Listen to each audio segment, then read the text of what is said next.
Kamala Harris picks Minnesota Gov. Tim Walz as her running mate, multiple sources say. He has been a leading driver of Democrats' attacks on Trump. Harris decides on Tim Walz as running mate. Vice President Kamala Harris has chosen Gov. Tim Walz of Minnesota as her running mate, elevating the former teacher and Army National Guard veteran to join the Democratic ticket and help lead the party's fight to defeat Donald Trump.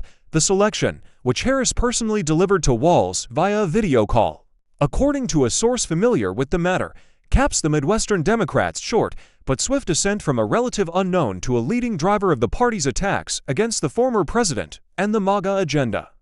Walz emerged from the most accelerated vice presidential search in modern history from a shortlist that included half a dozen Democrats, including Pennsylvania Gov, Shapiro and Arizona Sen, Mark Kelly. The vice president held in-person interviews with Walz, Shapiro and Kelly on Sunday. While Harris and Walz did not enjoy much of a previous relationship, aides said Harris grew increasingly enthused by how Walz genuinely carried himself and found a warm chemistry with him during a final meeting Sunday at her residence at the Naval Observatory.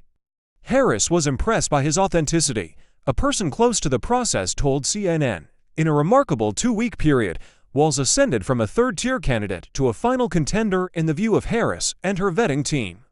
He was propelled by support from across the Democratic Party, progressive and moderate groups alike. He talks and looks like a lot of the voters we've lost to Trump, said a longtime Democratic operative who was supportive of Walz from the day President Joe Biden stepped aside. In March, Walz accompanied Harris when she became the first sitting vice president to visit a clinic that performs abortions. A source close to Walz said that visit, along with the time Harris spent with the governor as he campaigned for re-election in 2022, had a big impact. The chemistry was really important to Harris, and it really clicked for both of them, the source said. Then, on top of that, the Harris campaign, like all of us, saw how energizing Walz was for the base. Trump's campaign has already begun crafting a narrative around Harris' decision on Walz, with one source saying the vice president bent the knee to the anti-Semitic, anti-Israel left and chosen someone as dangerously liberal as she is. Shapiro, considered another finalist for the role, is Jewish and has been critical of some demonstrators who have protested Israel's war against Hamas. Trump campaign press secretary Karoline Leavitt said in a statement that Walz has spent his governorship trying to reshape Minnesota in the image of the Golden State. A cutting advocate, a former educator, Walz is currently in his second term as Minnesota governor and chairs the Democratic Governors Association. He previously served 12 years in Congress, representing a conservative-leaning rural district that, both before and after his tenure, has been mostly dominated by Republicans. In the time leading up to his selection as Harris' running mate, Walz had first been an outspoken defender of Joe Biden following his disastrous debate performance as calls for the president to end his re-election bid escalated. When Biden did drop out, Walz endorsed Harris the next day and has since emerged as a reliable, energetic, and cutting advocate for the presumptive Democratic nominee.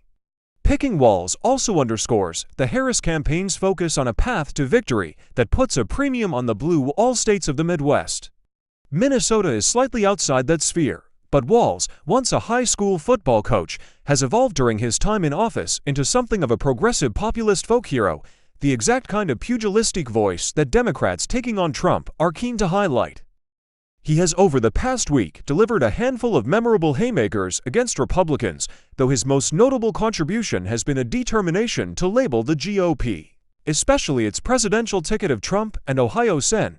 J.D. Vance. Walz has referred to the duo as weird dudes before lighting into their political agenda.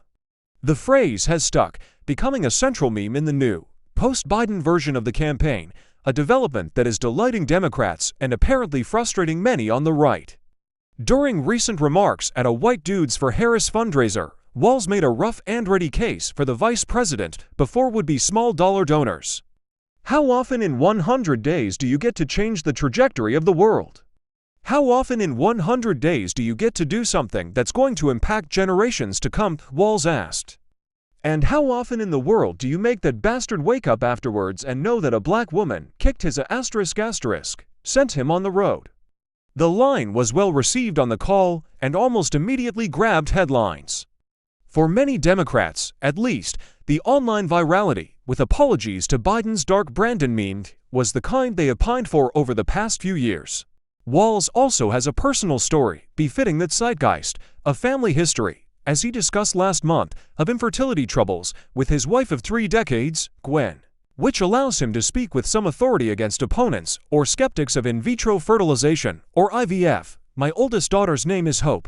That's because my wife and I spent 7 years trying to get pregnant. Needed fertility treatments, things like IVF, things MAGA Republicans would ban, Walz told Harris supporters. These guys are the anti-freedoms, and to draw a bright, cheeky line under his own childhood experience, Walz, not for the last time, recounted that he grew up in a small town, 400 people, 24 kids in the class, 12 cousins, prior to Congress. Walz was a high school teacher and football coach and served in the Army National Guard. Over more than a decade in Congress, he assembled a fairly centrist voting record.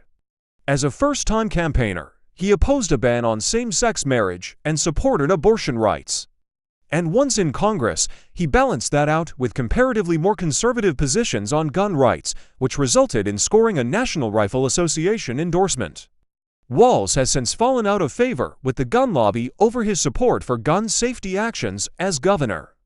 I think he was a solid Democratic member of the House with a few twists, focus on ag, farmers, rural areas, said Democratic strategist Jeff Blodgett, a longtime aide to the late Sen. Paul Wellstone.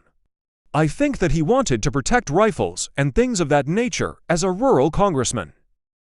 Walz ran for governor in 2018, emerging victorious by a double-digit margin. He won re-election in 2022 with 52% of the vote. As governor, Walz had to grapple with divided government and slim majorities in the state legislature. But in 2022, the Democratic Farmer Labor Party, as the state's Democratic Party is known, won control of both the State House and Senate, giving Walz's party a slim trifecta of legislative control.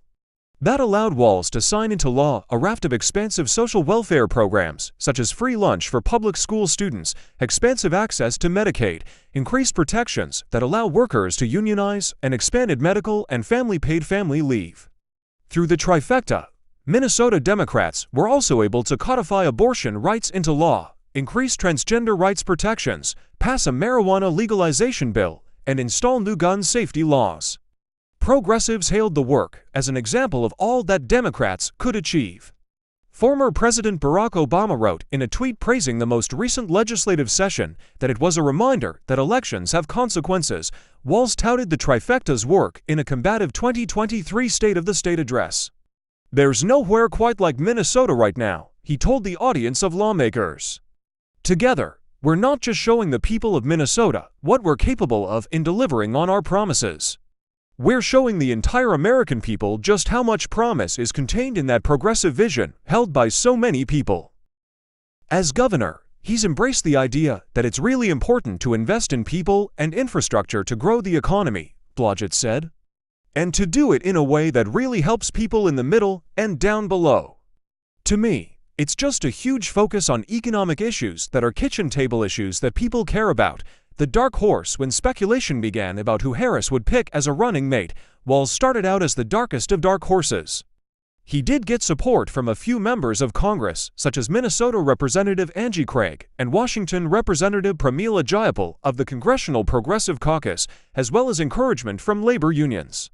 In the end, Walz's background as a governor, experienced in working with Democrats and Republicans, and his roots in rural Minnesota made him an appealing choice for Harris. Walz was also a surprise to Republicans. Tim Walz doesn't even register on the Fearometer, Minnesota Republican strategist Kevin Poindexter said before the announcement, adding that Republicans had been more worried about Harris picking either Arizona Sen. Mark Kelly or Pennsylvania Gov. Josh Shapiro. Him joining the ticket as VP does not bring anything. Many of Trump's allies had feared that Harris would ultimately choose the popular Shapiro as her running mate, potentially giving her an advantage in the critical battleground state. Those allies now are breathing a sigh of relief, with one source close to Trump saying that Pennsylvania is still definitely up for grabs, with Harris' decision to go with Walz. While Trump has repeatedly said that vice presidential candidates don't matter, he and his running mate, Ohio Sen. J.D. Vance, had zeroed in on Shapiro in the recent attacks, an indication of the threat that Shapiro could pose to the campaign. Walz's selection means that both the Trump and Harris campaigns have vice presidential nominees who their backers hope will help rally support across the Midwest. Democrats hope Walz's Minnesota roots will attract a wide swath of voters throughout the region, while Republicans feel that Vance's history of growing up in Ohio, as documented in his memoir Hillbilly Elegy, will find appeal in blue states like Michigan or even Minnesota. Democratic strategist Raghu Devagaptapu, a former Democratic Governors Association political director, characterized Walz as a real steady hand more than anything else as a governor. "He's not the most charismatic guy, but he's a steady hand. He's really thoughtful, very likable. He's done a really nice job of building a broad coalition of support. That's the center of strength around Tim Walz," Devagaptapu said.